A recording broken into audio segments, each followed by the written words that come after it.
Copper, silver, gold, the coining metals. The history of gold. Gold was discovered near or around 2700 BC by ancient kingdoms in various places. It was used by ancient Egyptians, Romans, Greeks, Incans, Chinese, and many other nations. It was mainly associated with wealth, the gods, and immortality.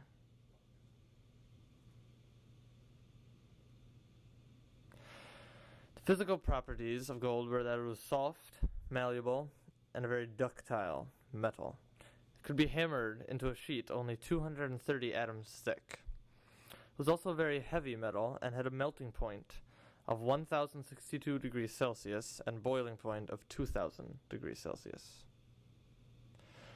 Gold, Au, is element 79 and has a mass of 196.9. It resists reacting at all with other metals and is a very good conductor of electricity and heat. Some common uses of gold were jewelry. 78% of gold mined goes into the creation of jewelry. It was also used for coins for about 2,500 years, either solid gold coins, plated gold coins, or paper money backed by gold. It's a good conductor, which makes it very useful in electronics. In ancient times, gold coins were usually solid gold with a sovereign's face imprinted into them. They were very dense, which made counterfeiting difficult. The value was based on the purity of the gold. Gold coins are very rare in modern days and are referred to as bullions. All paper money is now backed by some form of gold, or sometimes silver. It is not used as a currency, but gold coins are worth a lot based on their rarity, quality, and age. The history of silver. It was used even in very early civilizations, as far as early as 3000 BC with the Mesopotamians, and the merchants of the Mesopotamians used it as currency. And it was also a base for the American currency from 1792 to 1965. Think the silver dollar. Its symbol Ag is based on the Latin word argentum, and the English name silver is based on the Old English name sulfur. Its physical properties, it's slightly harder than gold, and it's a brilliant white metallic in color. It's very ductile and malleable, just like gold, and it is the most conductive of all metals. For its chemical properties, it's stable in both pure water and pure air, but it tarnishes when it's exposed to ozone, hydrogen sulfide, or air-containing sulfur. And you can see tarnishing on the pot below. And its crystal structure is cubic, and you can see an example of that on the right. Its common uses, sterling silver is used quite frequently for jewelry and silverware, and its electrical applications include wiring and soldering for contacts. And it's used for coinage in many countries, but that was more in the past, less so now.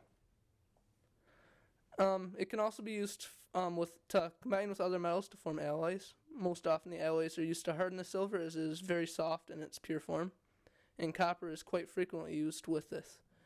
Silver palladium alloys are used for high temperature use and also for dental purposes, and you can see denture on the right, which they use silver palladium alloy in.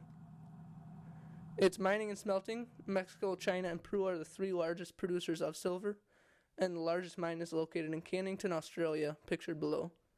And most of the mining is done underground in tunnels such as the one on the right.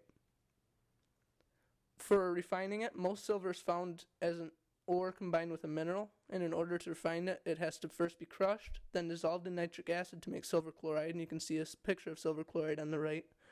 And that is combined with sodium carbonate in order to prevent it from giving off toxic gases, and is heated to 1200 degrees Celsius to produce pure silver. The history of copper. It has been used for at least 5,000 years. The name comes from Latin for metal of Cyprus. Copper is a soft metal, orangey colored, and very common in our day-to-day life.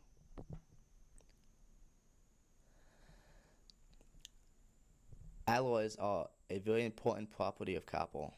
Some examples of alloys are brass and bronze.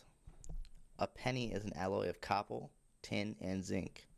Silver-colored coins are formed with nickel. Over 90% of copper is obtained in large open strip mines, such as the one in the picture. 1/3 is obtained from scrap. This makes scrapping very valuable. Copper is resistant to attack by oxygen and water. Copper only changes to copper oxide when the temperature reaches 300 degrees Celsius. This makes copper very useful in water pipes, roofing, and vehicle radiators. In the environment, both plants and animals need copper in their diet. Too little copper and they do not grow well, and too much copper acts as a poison.